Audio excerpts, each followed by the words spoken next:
আৰু সূতা বাহনেৰে যেতিয়া ঠাই সাৰিব পৰিষ্কাৰ কৰিব তাক মাৰ্জনী বুলি কোৱা হৈছে। তাৰপিছত কোৱা হৈছে উদক কুম্ভ, পানী উতলি থকা পাত্ৰ। লক্ষ্য কৰিব এইকেইটা স্থান গৃহে ত্যাগ কৰিব নোৱাৰে। চৌকাটো লাগিবই, খুন্দোৱা কাৰ্য লাগিবই, পিছোৱা কাৰ্য লাগিবই, ঠাই সৰা পৰিষ্কাৰ কৰা কাৰ্য লাগিবই, পানী উতলি থকা পাত্ৰ ডেকটো বা ডেকচিটো লাগিবই। কিন্তু গৃহে যেতিয়া এই পঞ্চস্থান ব্যৱহাৰ কৰে তাত জ্ঞাতে অজ্ঞাতে বিভিন্ন কীট পতংগ যা যায়। কীট পতংগ যা যাওঁতে তাৰ পাপৰ ভাগ গৃহীৰ ঘৰলৈ সোমাই আহে। সেইকাৰণে গৃহীৰ ঘৰত এইটো পঞ্চসোণা পাতক বুলি চিহ্নিত কৰা হৈছে। কিন্তু এই পঞ্চসোণা পাতকৰ পৰা গৃহী লোকসকলে কেনেকৈ মুক্তি পাব, যিটো ব্যৱহাৰ নকৰিলে নহয়, অথচ ব্যৱহাৰ কৰাৰ পিছত জ্ঞাতে অজ্ঞাতে বিভিন্ন পাপ সঞ্চিত হৈছে। তাৰ কাৰণে আমাক উপায় দিছে। পঞ্চযজ্ঞত যেতিয়া গৃহী লোকসকল ব্ৰতী হ'ব, অনেকে গৃহীৰ ঘৰত সঞ্চিত হোৱা পঞ্চসোণা পাতক নাইকিয়া কৰিব পাৰিব। এই পঞ্চযজ্ঞ কি? যি পঞ্চযজ্ঞ কৰিলে আমি পঞ্চসোণা পাতক নাইকিয়া কৰিব পাৰোঁ। এই পঞ্চযজ্ঞ হৈছে ব্ৰহ্মযজ্ঞ, দেৱযজ্ঞ, পিতৃযজ্ঞ, ভূতযজ্ঞ, মনুষ্যযজ্ঞ। অধ্যয়নম অধ্যাপনম ইতি ব্ৰহ্মযজ্ঞ, পিতৃযজ্ঞস্থ তৰ্পণম, হোমো দৈব বলিৰ ভূতো নিযজ্ঞস্থ অতিথি পূজনম। এই যে আজি ভাগৱত কীৰ্তন কৰিছে বা 3 দিন ধৰি কৰি আছে, এয়া ব্ৰহ্মযজ্ঞ। আৰু দেৱতাৰ উদ্দেশ্যে যে হোম কৰে সেয়া দেৱযজ্ঞ। পিতৃৰ কাৰণে যেতিয়া তৰ্পণ কৰে, শ্ৰাদ্ধ কৰে, সেয়া পিতৃযজ্ঞ। বিভিন্ন ঘৰস্য প্ৰাণীক যেতিয়া আহাৰ দিয়ে সেয়া ভূতযজ্ঞ। ভূত মানে প্ৰাণী। আৰু সাক্ষাৎ ভগৱান বুলি ভাবি নিজৰ গৃহলৈ অহা সকলো অতিথিক যেতিয়া শুশ্ৰূষা কৰে সেয়া নৃযজ্ঞ, মনুষ্যযজ্ঞ। এই পঞ্চযজ্ঞত যদি গৃহী লোকসকল ব্ৰতী হয়, তেওঁলোকে আমি আকৌ কৈছোঁ অনায়াসে পঞ্চসোণা পাতকৰ পাপ নাইকিয়া কৰিব পাৰিব। কেৱল সেয়ে নহয়, সেই পঞ্চযজ্ঞ কৰা স্থলীত কলিয়ে আহি সেই পঞ্চসোণা পাতকৰ পাহে পাহে তাত সোমাব নোৱাৰে। গতিকে আমি কলিৰ স্বভাৱৰ পৰা হাত সাৰিবলৈ হ'লে আৰু এই পঞ্চসোণা পাতকৰ পৰা ৰক্ষা পাবলৈ হ'লে আমি সদায় পঞ্চযজ্ঞত ব্ৰতী হ'বই লাগিব। এইটো গৃহী লোকৰ মূল ধৰ্ম। আকৌ কৈছোঁ, ব্ৰহ্মযজ্ঞ, পিতৃযজ্ঞ, দেৱযজ্ঞ, ভূতযজ্ঞ আৰু মনুষ্যযজ্ঞ। সৰ্বাংশে নোৱাৰে, অকণমান অধ্যয়ন অধ্যাপন কৰ্ম কৰক, প্ৰাৰ্থনা কৰিছে ভগৱন্তৰ নামত, কীৰ্তন কৰিছে, সেয়াও ব্ৰহ্মযজ্ঞৰ তুল্য হ'ব। সৰ্বাংশে পৰা নাই, পিতৃক তৰ্পণ কৰক, মাতৃক তৰ্পণ কৰক, সেয়াও পিতৃযজ্ঞত পৰিণত হ'ব। দেৱতাৰ উদ্দেশ্যে অকণমান সন্মান জনাইছে, সেয়াও দেৱযজ্ঞত পৰিণত হ'ব।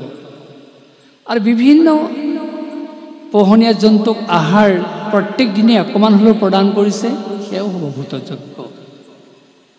আৰু এজনক হ'লেও যদি দিনটোত অহা অতিথিক ভগৱান বুলি ভাবি সেৱা কৰে, সেয়াও হ'ব মনুষ্যযজ্ঞ। গতিকে এইদৰে আমাৰ গৃহী লোকসকলক এইদৰে এই পঞ্চযজ্ঞত ব্ৰতী হ'বলৈ কৈছে। নিশ্চয় আপোনালোকে অনুভৱ কৰিছে, কলি থকা স্থান য'ত দিয়া হ'ল পৰীক্ষিতৰ যোগেদি, সেই স্থানৰ প্ৰতি আমাক সতৰ্ক হ'বলৈ কৈছে, সাৱধান হ'বলৈ কৈছে। আমি যদি সাৱধান হওঁ, সঁচাকৈ আমি কলিৰ দুখযুক্ত পৰিৱেশৰ পৰা পৰিত্ৰাণ পাম। তাৰমানে ঘৰখনত হাহাকাৰ ধ্বনি উত্থাপিত হ'ব নোৱাৰে। তাৰমানে ঘৰখনত স্বামী স্ত্ৰীৰ মাজত কাজিয়া হ'ব নোৱাৰে। তাৰমানে ভাই ভাতৃৰ মাজত সংঘাত হ'ব নোৱাৰে। তাৰমানে পৰিয়ালত কোনো অশান্তিৰ কাৰক সৃষ্টি হ'ব নোৱাৰে। আজি আপোনালোকে বুকুত খেপিয়াই বা বুকু ডাঠি আপোনালোকে ক'ব নোৱাৰে, আমাৰ ঘৰৰ সমস্ত অশান্তি দূৰ হৈছে। তাৰমানে কলি থকা স্থানৰ ক'ৰবাত প্ৰভাৱ পৰিছে। যাৰ কাৰণে অশান্তি ভোগ কৰিব লগা হৈছে। ভাগৱতৰ কথা কেতিয়াও মিছা নহয়। ভাগৱতৰ কথা যদি আপোনালোকে সবিস্তাৰে ইয়াক প্ৰতিফলন ঘটোৱাৰ ক্ষেত্ৰত সতৰ্ক হয়, আপোনালোকে অনায়াসে কলিৰ সেই দুখযুক্ত পৰিৱেশৰ পৰা হাত সাৰিব পাৰিব। কলিৰ যুগৰ এই কথা, কলিৰ চৰিত্ৰৰ কথা প্ৰথম স্কন্ধই আমাক এইদৰে সবিস্তাৰে প্ৰকাশ কৰিছে।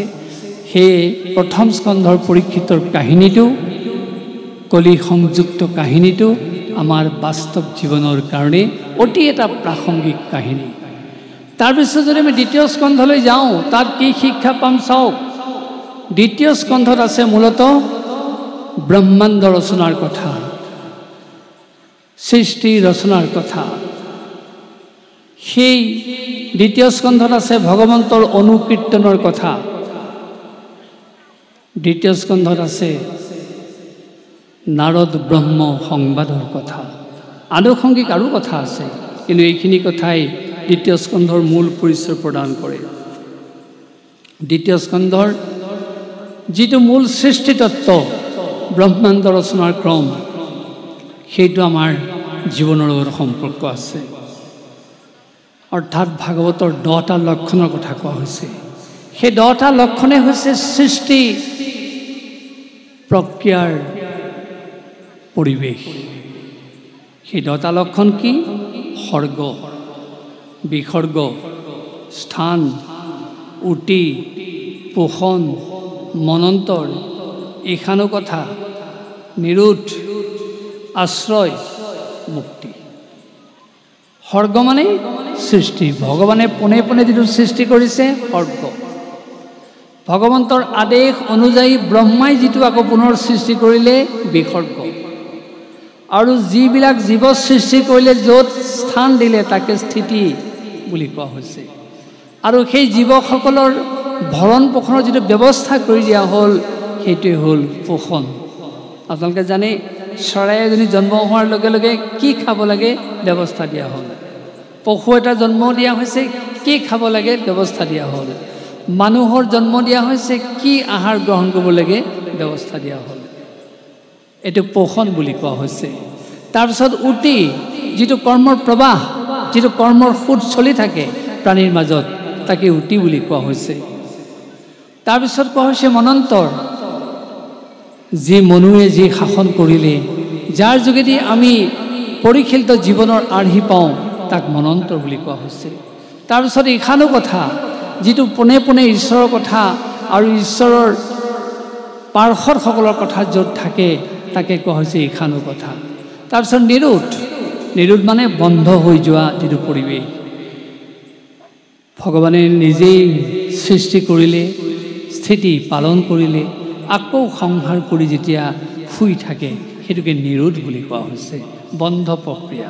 সেইখিনি সময়ত তেওঁৰ বাহিৰে কোনেও সাৰে থাকিব নোৱাৰে। তাৰপিছত কোৱা হৈছে মুক্তি। মুক্তি মানে সাক্ষাৎকাৰ। ভগৱন্তৰ লগত জীৱৰ কিবা প্ৰকাৰেও সাক্ষাৎ হ'ব পাৰে। সামীপ্য, সাৰূপ্য, সাযুজ্য, সালোক্য, নিৰ্বাণ। এই যেতিয়া কোনো জীৱই ভগৱন্তৰ কোনো এক প্ৰকাৰৰ মুক্তি লাভ কৰিব, তাকেই কোৱা হৈছে মুক্তি। তাকেই কোৱা হৈছে ভগৱন্তৰ সৈতে হোৱা প্ৰত্যক্ষ সাক্ষাৎকাৰ লাভ। তাৰপিছত কোৱা হৈছে আশ্ৰয়, যে সকলো জীৱ ব্ৰহ্মৰ পৰা আহিছে আৰু ব্ৰহ্মত লীন হ'ব, তাকেই আশ্ৰয় বুলি কোৱা হৈছে। আপোনালোকে জানেই, সমুদ্ৰত উঠলি উঠা পানীখিনিক আমি ঢৌ বুলি কওঁ, কিন্তু যেতিয়া ঢৌখিনি তাত মাৰ যায়, আমি আকৌ ঢৌ বুলি নকওঁ। সি সমুদ্ৰত লীন হ'লে আমি তাক সমুদ্ৰ বুলি কওঁ। ঠিক সেইদৰে সেই ব্ৰহ্ম সমুদ্ৰৰ পৰা আমাৰ জীৱ জগতৰ সৃষ্টি। মৃত্যুলৈকে যেতিয়া আমি সকলোৱে বসবাস কৰি থাকোঁ, ঢৌ স্বৰূপ, বুদবুদ স্বৰূপ আমাৰ এটা অস্থায়ী পৰিচয় থাকে, আমি জীৱাত্মা। কিন্তু মৃত্যুৰ পিছত আমি আকৌ সেই ব্ৰহ্ম সমুদ্ৰলৈ যোৱাৰ প্ৰয়াস কৰোঁ। সেই অৰ্থত তাক কোৱা হৈছে আশ্ৰয়। য'ৰ পৰা আহিছে আৰু য'ত থাকিবগৈ সেই অৰ্থত কোৱা হৈছে আশ্ৰয়। এই যি ভাগৱতৰ দশলক্ষণৰ কথা কোৱা হ'ল, এই দশলক্ষণ এই সৃষ্টি প্ৰক্ৰিয়াৰ যোগেদিহে মনুষ্য জীৱন সম্ভৱ হ'ব পাৰে, সমাজ সম্ভৱ হ'ব পাৰে, প্ৰাণী জগতৰ ক্ৰম সম্ভৱ হ'ব পাৰে। সেয়ে আমাক দ্বিতীয় স্কন্ধই এই সৃষ্টি তত্ত্বৰ কথা অনুধাৱন কৰিবলৈ আমাক মনত পেলাই দিছে। য'ত 24 তত্ত্ব আছে, ক্ষিতিয়প তেজ মৰুদ্ভূমৰ পৰা ধৰি এই কথাখিনিৰ প্ৰতি আমি অকণমান সতৰ্ক দৃষ্টি দিবই লাগিব। তেতিয়া আমাৰ জীৱন ৰহস্যৰ কথা আমি অনুভৱ কৰিব পাৰিম। যদি আমি সৃষ্টি প্ৰক্ৰিয়াৰ কথা অনুধাৱন নকৰোঁ, মই নিজেই সৃষ্টি হৈছোঁ, মোক মা দেউতাই দিছে, মই চব সকলো কৰিব পাৰোঁ, এই অহংভাৱত যি মত্ত হ'ব, তেওঁৰ জীৱন সাৰশূন্য হ'ব। সেই জীৱনে কেতিয়াও এটা সুন্দৰ গতি লাভ কৰিব নোৱাৰে। সেইকাৰণে দ্বিতীয় স্কন্ধৰ এই সৃষ্টি তত্ত্বৰ কথা আমাৰ জীৱনৰ লগত সম্পৰ্ক থকা এটা প্ৰাসংগিক বিষয়।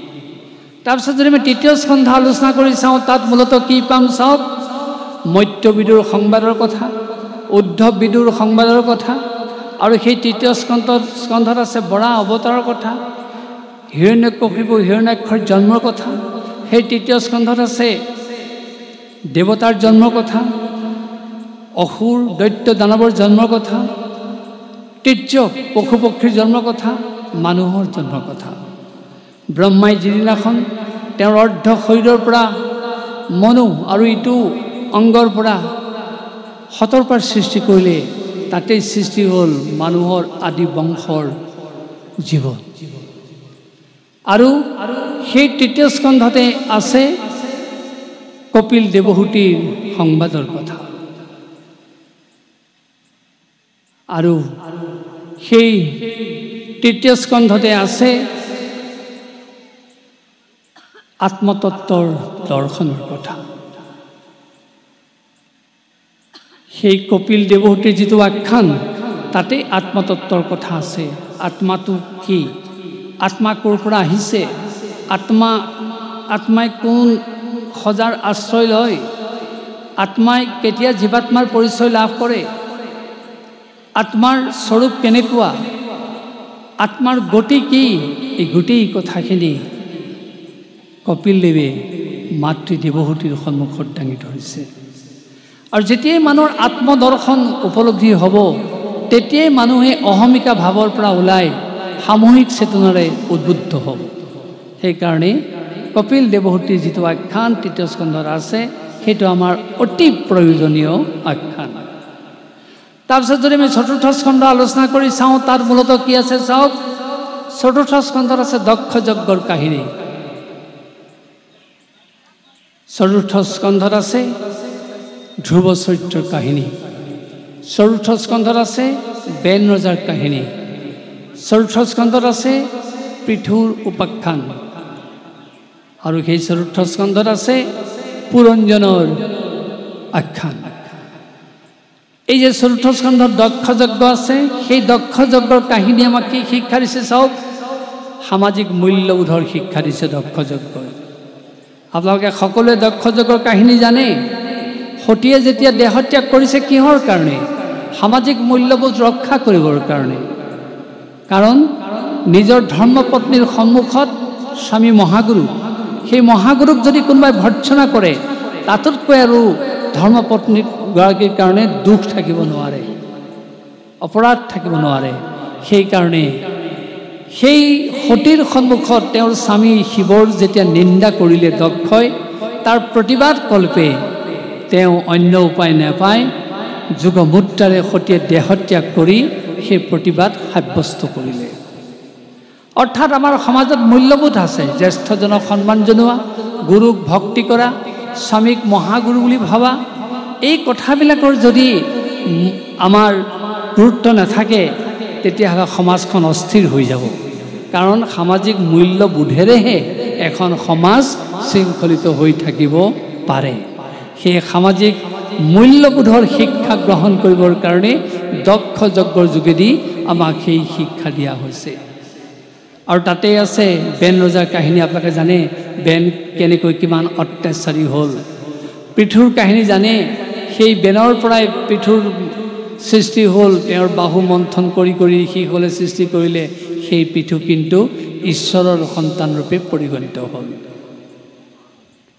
দুটা চৰিত্ৰৰ দুটা কথা তাত সুন্দৰকৈ উল্লেখ কৰিছে আৰু সেইটো স্কন্ধতে আছে পুৰঞ্জনৰ আখ্যান আপুনি আমি সকলোৱে পুৰঞ্জন আমাৰ দেহত 9খন দুৱাৰ আছে এই 9খন দুৱাৰৰ যি ৰখীয়া জীৱাত্মা তেওঁকে পুৰঞ্জন বুলি কোৱা হৈছে পুৰঞ্জনৰ কোনবিলাক মন্ত্ৰী সেনাপতি সৈন্য ভাগৱতৰ সুন্দৰকৈ উল্লেখ কৰিছে আপুনি যেতিয়া সৎ মন্ত্ৰী আশ্ৰয় ল'ব সৎ বন্ধুৰ আশ্ৰয় ল'ব আপুনি সুৰক্ষিত হ'ব যেতিয়া আপুনি অসৎ বন্ধুৰ আশ্ৰয় ল'ব আপুনি সুৰক্ষিত হ'ব নোৱাৰে সেই আমাক পুৰঞ্জনৰ আখ্যানৰ যোগেদি সেই শিক্ষা প্ৰদান কৰিছে তাৰপিছত যদি আমি পঞ্চম স্কন্ধ আলোচনা কৰি চাওঁ তাত মূলতঃ কি পাম চাওক পঞ্চম স্কন্ধত আছে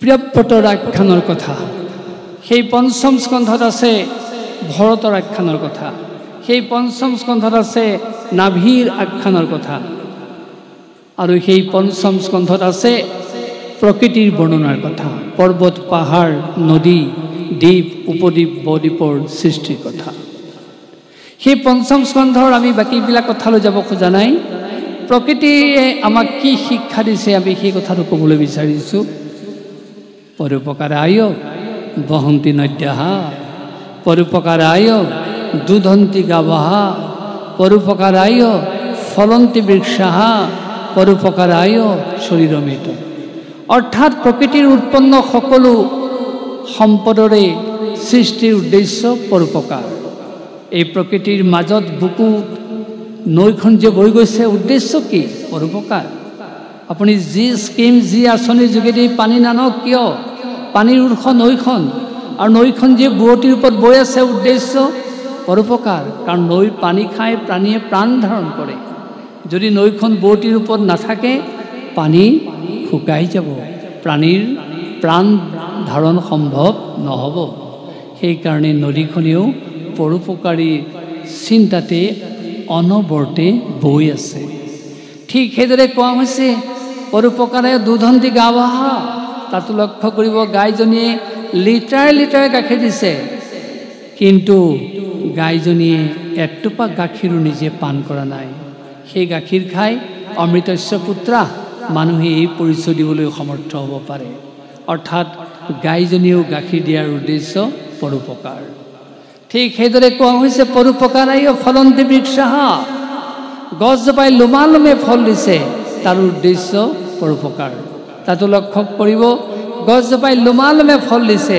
কিন্তু এটা ফলো গছজোপাই নিজে ভক্ষণ কৰা নাই সেই ফল খাই প্ৰাণীয়ে ক্ষুধাটোৰ প্ৰাণ ৰক্ষা কৰে স্বাদ তৃপ্তি অনুভৱ কৰে প্ৰকৃতিৰ সমস্ত সৃষ্ট বস্তুৰে সৃষ্টিৰ উদ্দেশ্য যদি পৰোপকাৰ তেতিয়াহ'লে প্ৰকৃতিৰ কোলাতে ডাঙৰ দীঘল হোৱা মানুহো তাৰ পৰা ব্যতিক্ৰম হৈ থাকিব নোৱাৰে সেইকাৰণে মানুহকো কোৱা হ'ল কি কোৱা হ'ল পৰোপকাৰায় শৰীৰমেত এই শৰীৰটো যদি সৃষ্টি হৈছে ইয়াৰ অন্যতম ধৰ্ম হ'ব পৰোপকাৰ বেয়া নাপাব ভাগৱত কথা শুনিলে নাম গালে ধৰ্ম কাৰ্য কৰিলে বিভিন্ন মাংগলিক কৰ্ম কৰিলে কিন্তু তাৰ পিছতো যিজনৰ অন্তৰখন কৰ্কশ টান নিজৰ বাহিৰে আনৰ চিন্তা কৰিব নোৱাৰে যিজনে পৰোপকাৰী চিন্তাত ব্ৰতী নহয় তেওঁ ধাৰ্মিক পুৰুষ হ'ব নোৱাৰে তেওঁ আধ্যাত্মিক পুৰুষ হ'ব নোৱাৰে গতিকে প্ৰকৃত তেওঁ ধাৰ্মিকৰ সংজ্ঞা প্ৰদান কৰিব পাৰে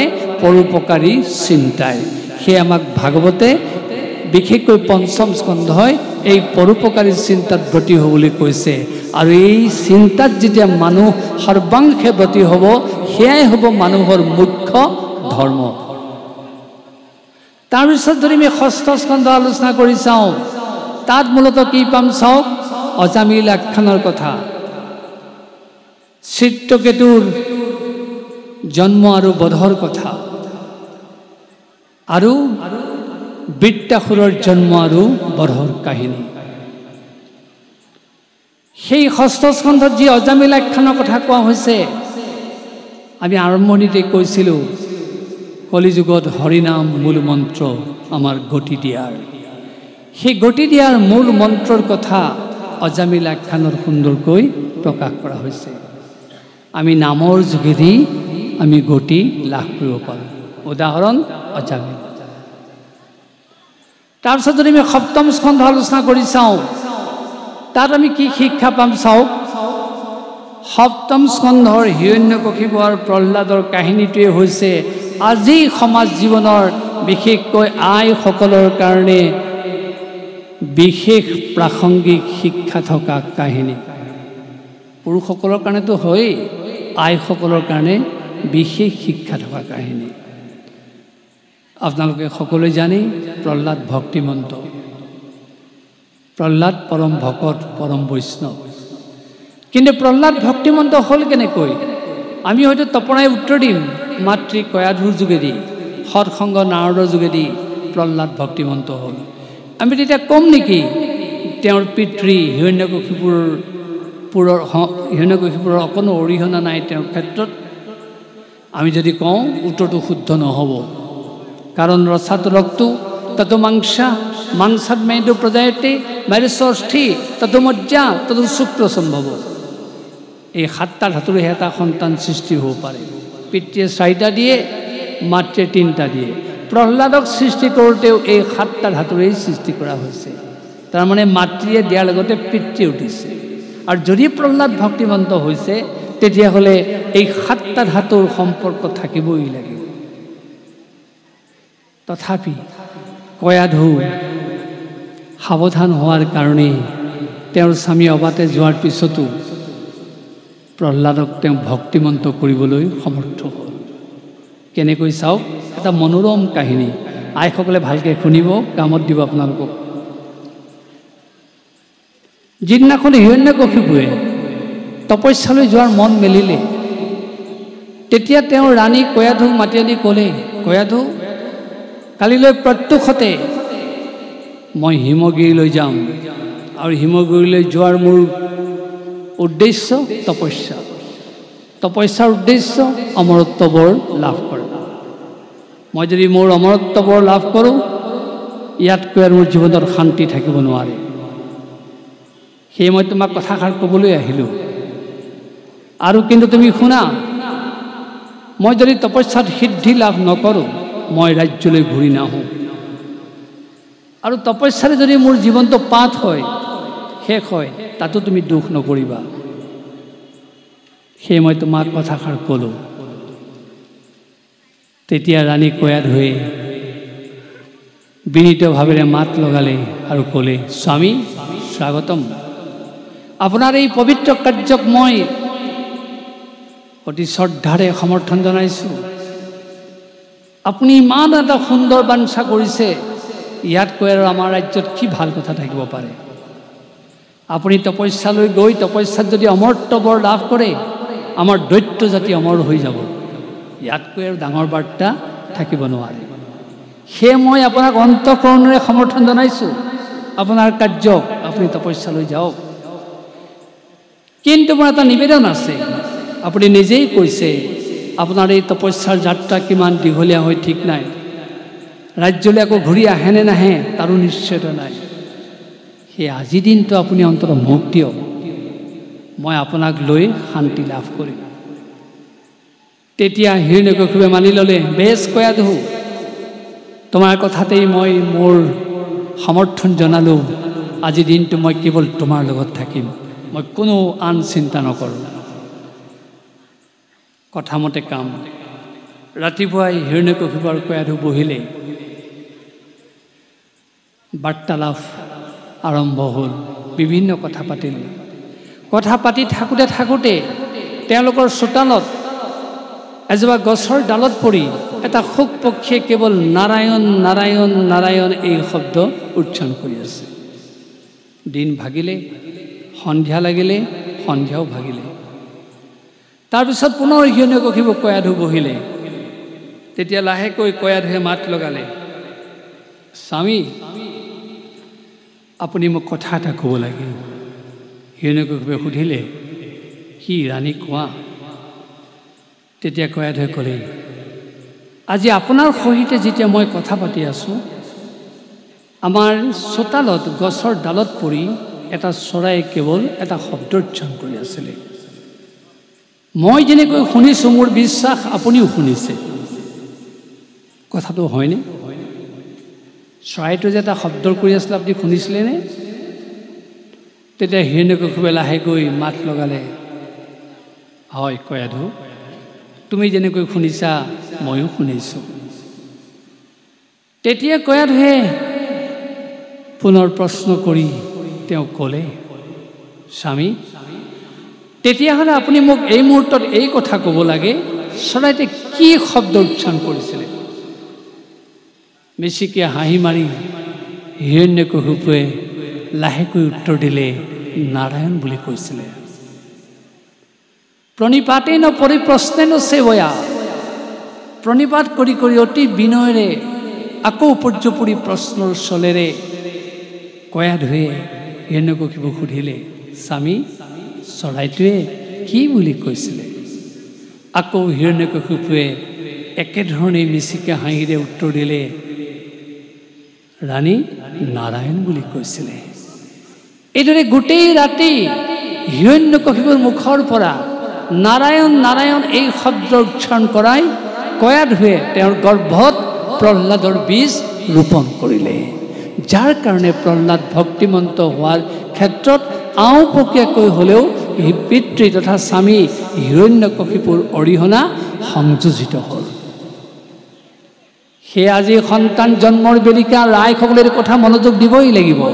আজি বহি থকা সকলেও হয়তো সন্তান জন্ম দিয়াৰ বয়স নাই, কিন্তু বোৱাৰী আছে ঘৰত, কন্যা আছে, আপোনালোকে ক'বই লাগিব, বোপাই আইজনী, সন্তান জন্ম দিয়া কাৰ্য এটা পুতলিকা পুতলাৰ খেলাৰ দৰে সম্ভোগ কৰা কাৰ্য নহয়। 84 লক্ষ জীৱন পাৰ কৰাৰ পিছত যি মানুহে মানুহৰ জীৱন পায়, এই দুৰ্লভ জন্মটো দিয়াৰ ক্ষেত্ৰত সতৰ্ক হ'বই লাগিব। খাদ্যৰে সাত্বিক হ'ব লাগিব, বচনৰে সাত্বিক হ'ব লাগিব, বেশভূষাৰে সাত্বিক হ'ব লাগিব, আচৰণে সাত্বিক হ'ব লাগিব। আৰু সেই কয়াধুৱে যেনেকৈ অবাতে যোৱা নিজৰ স্বামীক ঘূৰাই আনি সেই পবিত্ৰ মুহূৰ্তত পবিত্ৰ শব্দ কেৱল উচ্চাৰণ কৰাই আছিলে, সেইদৰে যদি আমাৰ আইগৰাকীয়েও তেনে শব্দ উচ্চাৰণ কৰাই সন্তান জন্ম দিয়ে, সেই সন্তান কেতিয়াও অসুৰ হ'ব নোৱাৰে, সেই সন্তান কেতিয়াও দানৱ হ'ব নোৱাৰে, সেই সন্তান কেতিয়াও দৈত্য হ'ব নোৱাৰে, সেই সন্তানে কেতিয়াও আপোনাক বস্তু বিচাৰি মাৰিবলৈ খেদি যাব নোৱাৰে।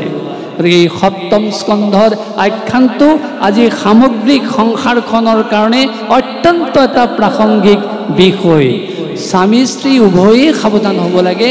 কিবা কাৰণত স্বামীজন যদি অবাতে গৈছে, সেই কয়াধুৱে হিৰণ্যকশিপুৰক ঘূৰাই অনাৰ দৰে আমাৰ আইসকলে তেওঁক ঘূৰাই আনিব লাগিব। আৰু তেওঁক ক'বই লাগিব, আমি এতিয়া পশুৰ দৰে সম্ভোগ কাৰ্যত লিপ্ত হোৱা নাই, মহামানৱৰ সৃষ্টি কাৰ্যত ব্ৰতী হৈছোঁ, সাত্বিকতা অৱলম্বন কৰিবই লাগিব, সুন্দৰ ভাৱৰ তুমি অধিকাৰী হ'বই লাগিব, সেই ভগৱন্তৰ শব্দ তুমি উচ্চাৰণ কৰিবই লাগিব। এই ভাৱত আপোনালোকে উদ্বুদ্ধ হৈ সেই সংসাৰত সন্তান জন্ম দিয়ক। আমি আকৌ কৈছোঁ, আপোনাৰ ঘৰখনত প্ৰহ্লাদ জন্ম নহ'লেও জ্ঞানৰ পৰিৱেশেৰে গোটেই ঘৰখন উজ্বলি উঠিব, আৰু সেইখন ঘৰত কেতিয়াও হাহাকাৰ ধ্বনি শুনিবলৈ নাপায়। সেইখন ঘৰত কেতিয়াও পুত্ৰ কন্যা উত্তেজিত হ'ব নোৱাৰে, উচ্ছৃংখলিত হ'ব নোৱাৰে। সেই সপ্তম স্কন্ধৰ সেই কাহিনী আপোনালোকে অতি অন্তৰৰ সৈতে তাক গ্ৰহণ কৰক, দেখিব সংসাৰখন সুন্দৰ হৈছে। তাৰপিছত যদি আমি অষ্টম স্কন্ধ আলোচনা কৰি চাওঁ, তাত মূলতঃ কি আছে চাওক, সমুদ্ৰ মন্থনৰ কাহিনী আৰু গ্ৰাহ গজেন্দ্ৰৰ আখ্যান। সমুদ্ৰ মন্থনত কি হৈছিল? বাসুকীক ৰজ্জু কৰি মন্দৰ পৰ্বতত মেৰিয়াই যেতিয়া দেৱদৈত্যই মন্থন কৰিছিল, 14টা সম্পদ ওলাইছিল, শেষত অমৃত সৃষ্টি হৈছিল। আচলতে সেই সমুদ্ৰ মন্থনখন আমাৰ সকলোৰে মাজত আছে। আমাৰো হৃদয়ৰ মাজত দেৱদৈত্যৰ দুটা স্বভাৱ আছে। আমিও মন্থন কৰি থাকোঁ, 14 সম্পদৰ দৰে আমাকো বস্তু লাগে। আজিৰ যুগত গাড়ী লাগে, ইটো লাগে, সিটো লাগে, বিভিন্ন সম্পদ লাগে। কিন্তু আপোনালোক সকলোৱে জানে, কেৱল প্ৰযুক্তিবিদ্যাৰ সম্পদে আমাক শান্তি দিব নোৱাৰে। আমাক শান্তি দিব কিহে?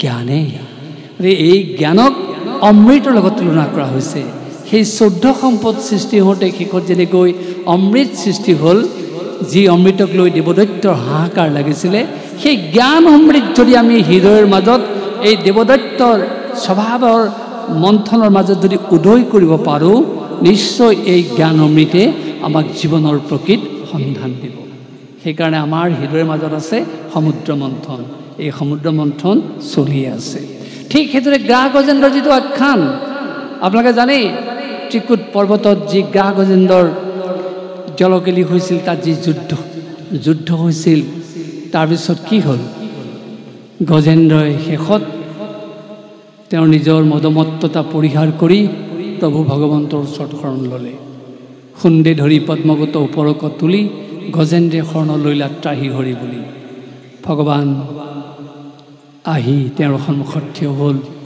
দুষ্ট গ্ৰাহৰ মুখ ফালি গজেন্দ্ৰক মুক্ত কৰিলে সেই আচলতে গ্ৰাহ গজেন্দ্ৰ কোন সেই গ্ৰাহ গজেন্দ্ৰ যুদ্ধখন আমাৰ মাজতো আছে গ্ৰাহ মেটেৰিয়েলিষ্টিক বস্তুবাদৰ প্ৰতীক গজেন্দ্ৰ স্পিৰিচুৱেলিজিম ভাৱবাদৰ প্ৰতীক সঁচা আমিও বস্তু বিচাৰোঁ তাৰ মাজতে কিন্তু আধ্যাত্মিকতা ভাৱতো শৰণ লওঁ এই দুটাৰ মাজতে আমাৰ কাজিয়া লাগি থাকে এফালে বস্তু এফালে ঈশ্বৰ চিন্তা কিন্তু যেতিয়া আপুনি বস্তুক তল পেলাই ঈশ্বৰ চিন্তাটোক ওপৰলৈ লৈ যাব সেই গজেন্দ্ৰৰ দৰে আমিও ৰক্ষা পাম এয়াই হৈছে গ্ৰাহ গজেন্দ্ৰৰ কাহিনীৰ তাৎপৰ্য আমাৰ হৃদয়ৰ মাজত এই গ্ৰাহ গজেন্দ্ৰৰ যুদ্ধখন চলি আছে তাৰপিছত আমি যদি সেই অষ্টম স্কন্ধতে আৰু এটা কাহিনীৰ কথা আলোচনা কৰোঁ সেইটো পাম বলি চলন যিটো আত্মনিবেদন ভক্তিৰ মূল তত্ত্ব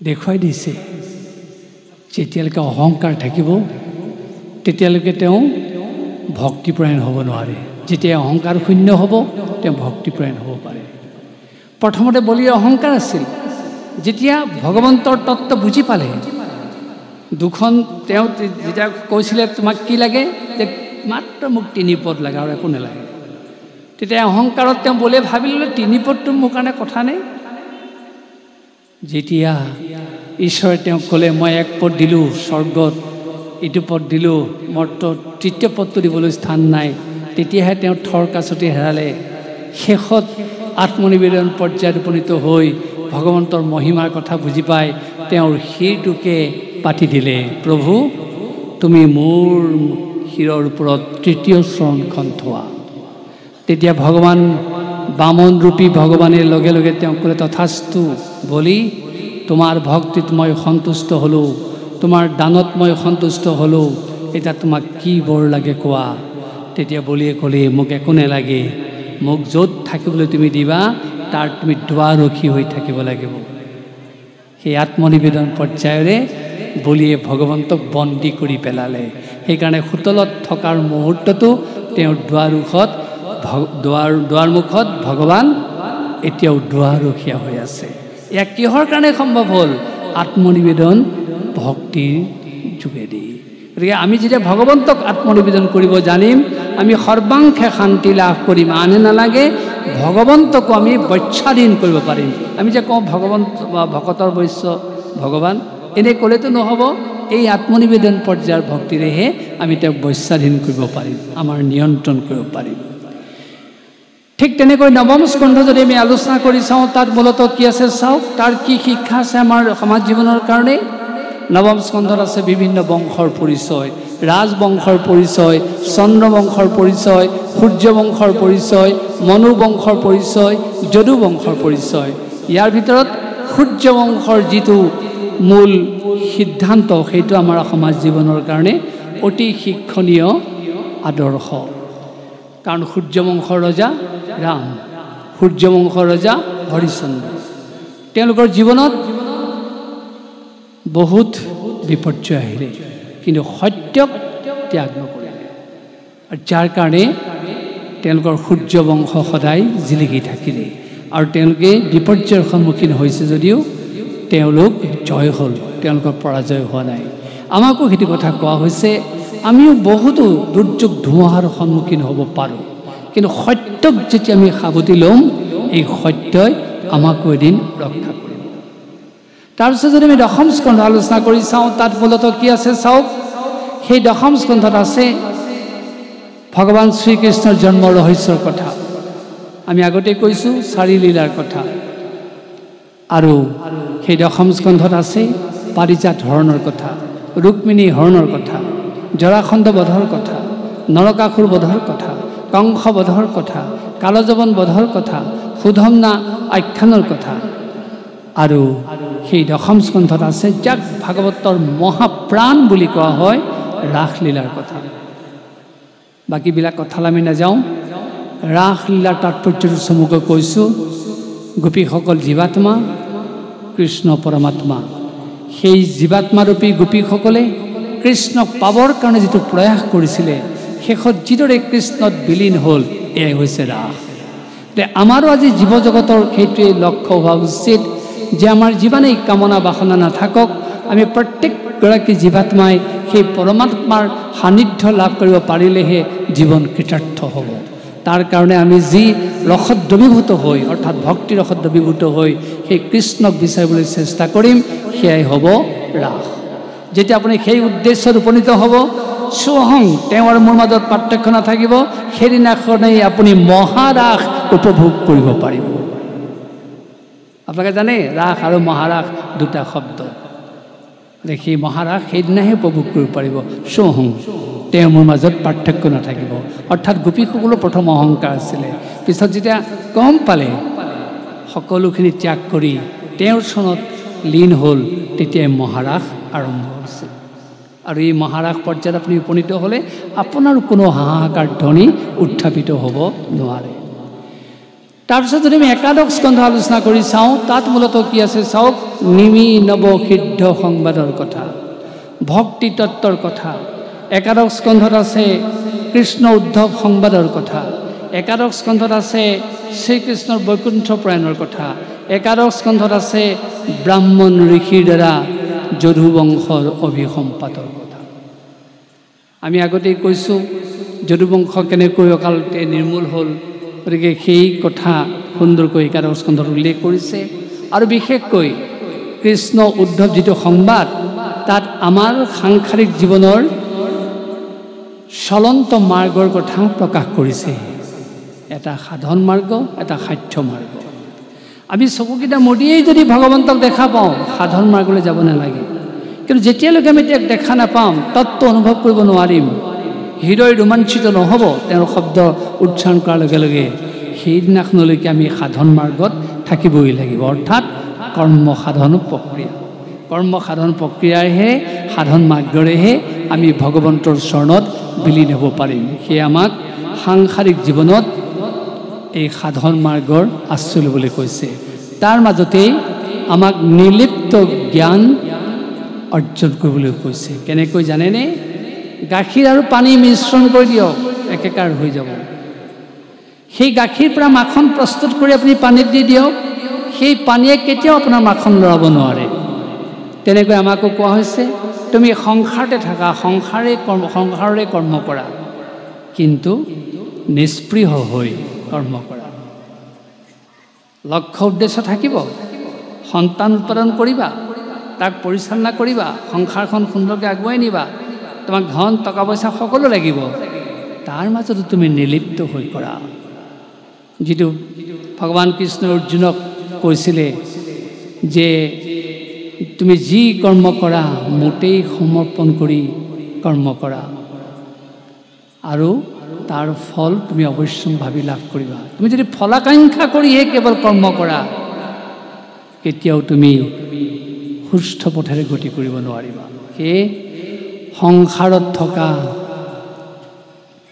মাজত আমাক সেই নিৰ্লিপ্ত জ্ঞান কৰিবলৈ কৈছে। তাৰমানে সংসাৰখনক পানী বুলি ভাবক, নিষ্প্ৰিয় মাখনৰূপী মনটো আপুনি সংসাৰ পানীত এৰি দিয়ক, সেই সংসাৰ পানীয়ে আপোনাৰ মাখনৰূপী মনটো লৰাব নোৱাৰে।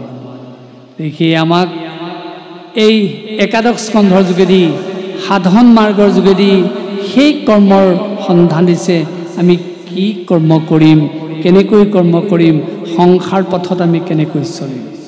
তাৰপিছত যদি আমি দ্বাদশ স্কন্ধ আলোচনা কৰি চাওঁ, তাত মূলতঃ কি পাম চাওঁ, সেই দ্বাদশ স্কন্ধত আছে সত্য, ত্ৰেতা, দ্বাপৰ, কলি, এই চাৰিটা যুগৰ পৰিচয়ৰ কথা। আৰু সেই দ্বাদশ স্কন্ধত আছে বেদৰ শাখা প্ৰস্তুতৰ কথা। আৰু সেই দ্বাদশ স্কন্ধত আছে ভাবী ৰজাৰ আখ্যানৰ কথা। আৰু সেই দ্বাদশ স্কন্ধত আছে মহাভাগৱত পৰীক্ষিতৰ মুক্তিৰ কথা। পৰীক্ষিত মহাভাগৱত তেওঁ এটা ভুল কৰিলেই, যাৰ কাৰণে তেওঁ শেষত সকলো চিন্তা ত্যাগ কৰি গংগাৰ পাৰত যেতিয়া ভাগৱতৰ আশ্ৰয় ল'লে, তেওঁ মুক্তি লাভ কৰিলে। পৰীক্ষিতে কৰা ভুলটো কি আছিল? যিদিনাখন তেওঁৰ ৰাজধানীত এনেই পৰি থকা বৰপেটাটো তেওঁ খুলিবলৈ মন গৈছিল, সেইদিনাখনেই তেওঁৰ ভুলটো সৃষ্টি হ'ল। বৰপেটাটো খুলি চালে, দেখিলে তাত তীৰ বিৰাই থকা এটা সোণৰ মুকুট আছে। সেই মুকুটটো পিন্ধিবলৈ মন গ'ল। পিন্ধাৰ লগে লগে কলিয়ে তেওঁক দংশন কৰিলে, কাৰণ কদৰ্যৰ লেপ থকা সোণৰ মাজত কলি থাকে। আৰু সেই সোণৰ মুকুটটো পিন্ধাৰ কাৰণে কলিয়ে তেওঁৰ হিতাহিত জ্ঞান অকণমান সময়ৰ কাৰণে নাইকিয়া কৰিলে। সেই সোণৰ মুকুটটো কাৰ আছিল? সেইটো আছিল জৰাসন্ধৰ।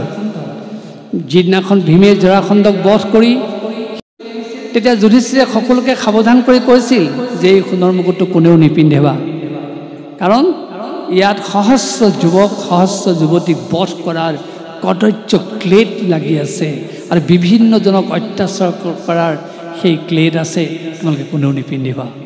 আৰু যিটো কলিৰ মুকুট ৰূপে পৰিচিত হৈছিল।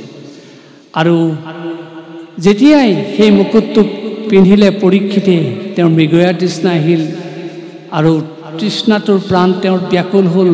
পানী বিচাৰি বিচাৰি হাহাকাৰ কৰিলে। ধ্যানস্থ হৈ থকা মুনিক তেওঁৰ উত্তৰ নাপাই পেলাই পানী বিচাৰি মৃতসাপ আৰি দিলে ডিঙিত। সেইখিনি সময়তো তেওঁৰ সেই ভাৱ নাহিলে, এইটো ভাল হ'ল নে বেয়া হ'ল।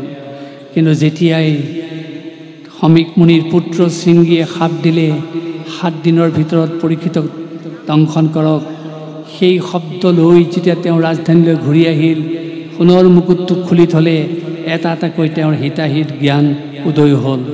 তেওঁ তেতিয়া নিজেই কৈ পেলালে, সঁচা, মই যিটো কদৰ্য কাৰ্য কৰিলোঁ, মই নহয় যদি আনে কৰিলেহেঁতেন, ৰজা হিচাপে মই তেওঁক মৃত্যুদণ্ড দিলোঁহেঁতেন।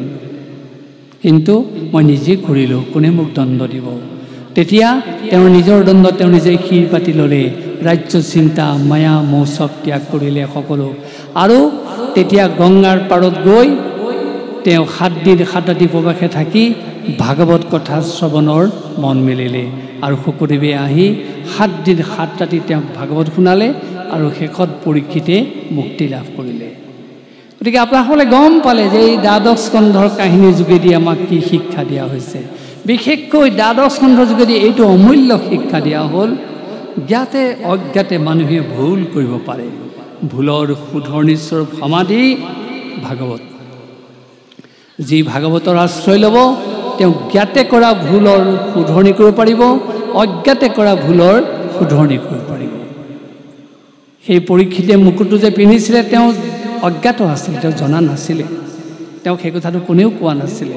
তথাপি তেওঁৰ অজ্ঞাতবশতঃ ভুলটো হোৱাৰ পিছত সেইটো শুধৰণি হ'ল। সেই আমাৰ সমাজক এই শিক্ষা দিয়া হৈছে, আমি প্ৰকৃতাৰ্থত শ্ৰদ্ধাৰে যদি ভাগৱতৰ আশ্ৰয় লওঁ, সেই ভাগৱতে আমাৰ জীৱনৰ গতি দিব পাৰে, ভুলৰ শুধৰণি কৰিব পাৰে। আৰু ভাগৱতেই হৈছে ভক্তি তত্ত্বৰ ৰসঘৰা মূল শাস্ত্ৰ। আৰু ভক্তিৰ অবিহনে কোনো কাৰ্য সিজিব নোৱাৰে। ল'ৰা ছোৱালীয়ে পঢ়িছে, ভক্তি লাগিব। সংসাৰখন পালন কৰিছে, ভক্তি লাগিব। স্বামীক শুশ্ৰূষা কৰিছে, ভক্তি লাগিব। পিতৃ মাতৃক সন্মান জনাইছে, ভক্তি লাগিব। ঈশ্বৰক চিন্তা কৰিছে, ভক্তি লাগিব। আৰু সেইকাৰণে ভাগৱতৰ সাৰ তত্ত্ব বুলি কোৱা হৈছে ভক্তি। আৰু সেই ভক্তি আশ্ৰয়িলে আমাৰ কি হ'ব পাৰে চাওক। তদম বিতাস যে জীৱা ভৱিষ্যন্তি কলাবিহ পাপিনোপি গমিষ্যন্তি নিৰ্ভয়ং কৃষ্ণ মন্দিৰম। যিজনৰ হৃদয়ত বা অংগত ভক্তি সংযোজিত হৈ থাকিব তেওঁ বোলে পাপ বাসনা থাকিলেও নিৰ্ভয়ে কৃষ্ণ মন্দিৰত প্ৰৱেশ কৰিব পাৰে। আকৌ কোৱা হৈছে যে চিত্তে বসেত ভক্তি সৰ্বদা প্ৰেমৰ ৰূপিণী নত্তে পশ্যন্তি কি নাচু স্বপ্নে বিমলমূৰ্তয়। যিজনৰ হৃদয়ত ভক্তি প্ৰেম সলীলা ৰূপে বৈ থাকিব তেওঁ বাস্তৱ জীৱনত কিয় সপোনতো যমৰজাৰ স্পৰ্শ পাব নেলাগে।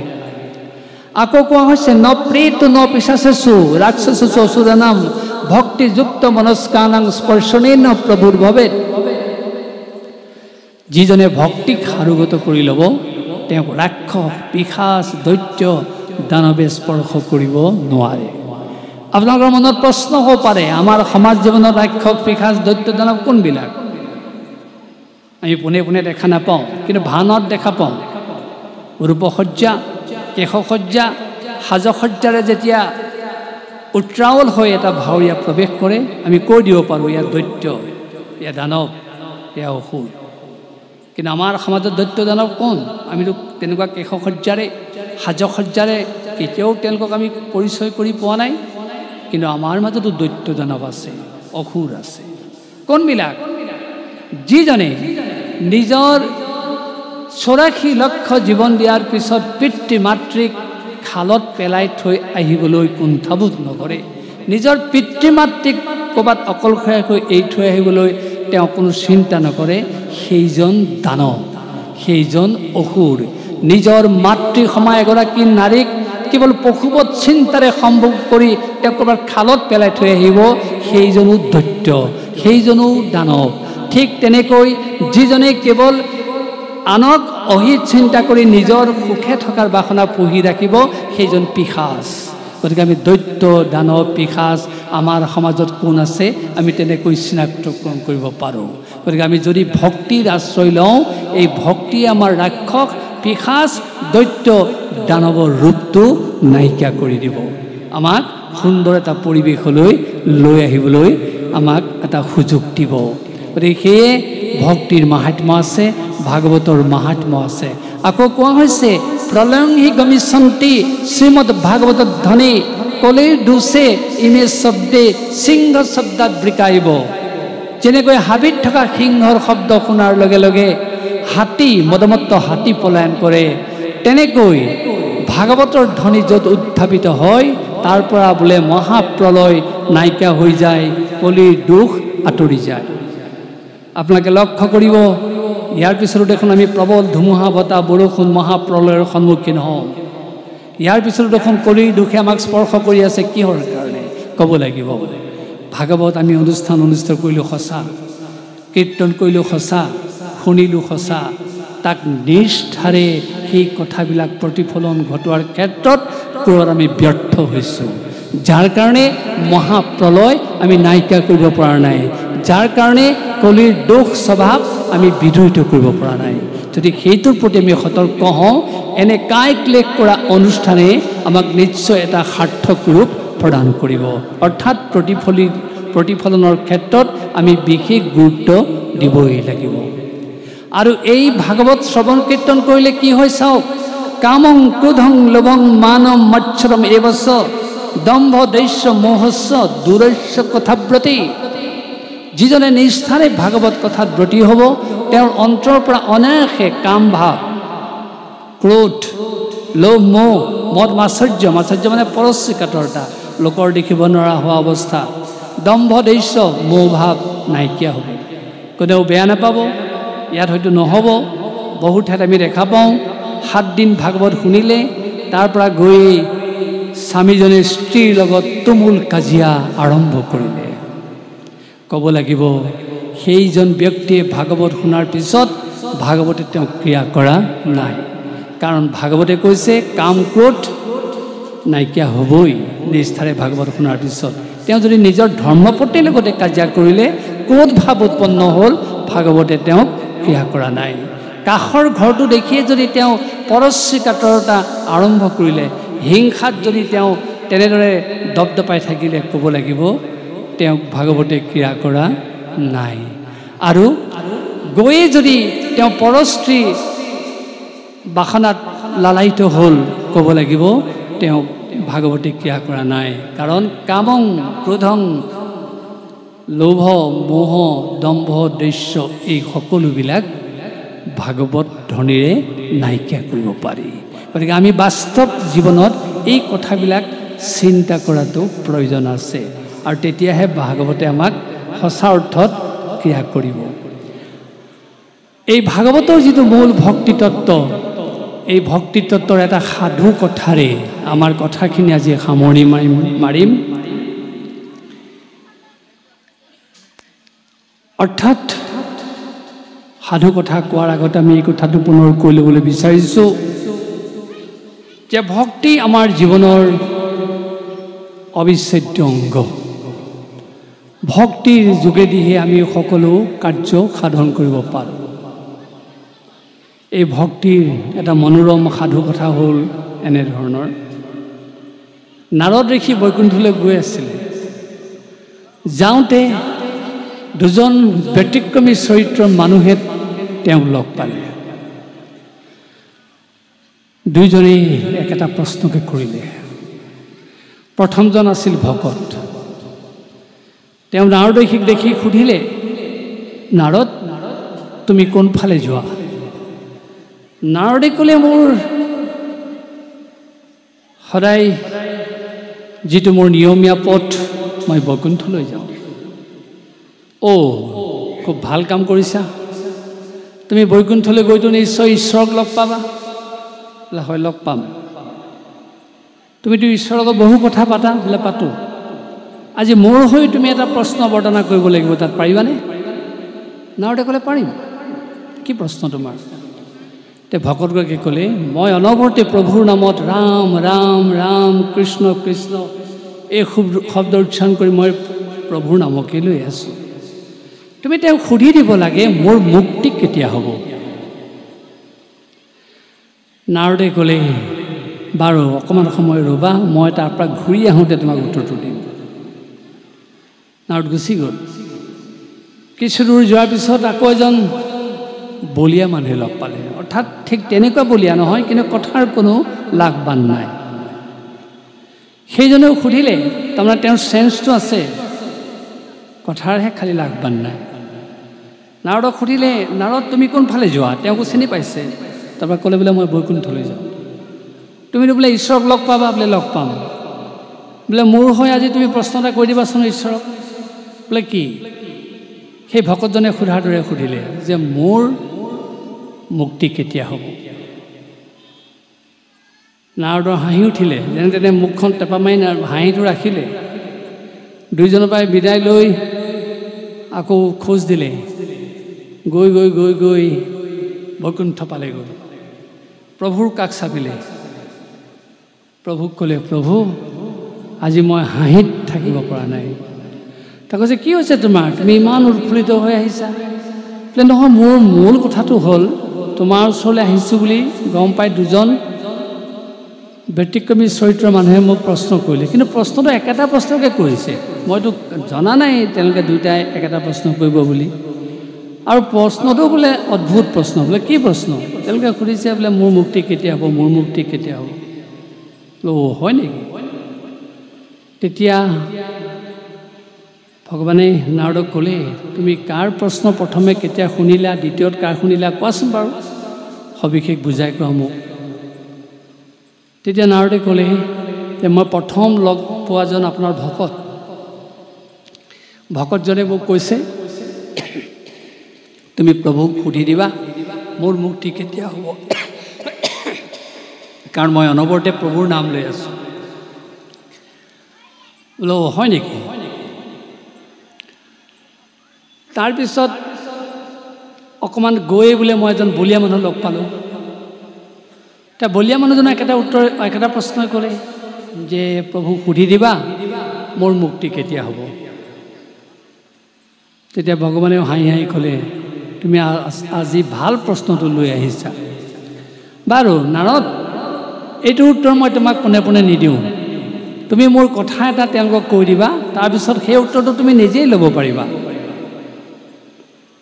তেতিয়া নাৰদে সুধিলে, প্ৰভু, এইবোৰ যে অকাই পকাই কৈ আছা, পোনে পোনে কৈ নিদিয়া কিয়?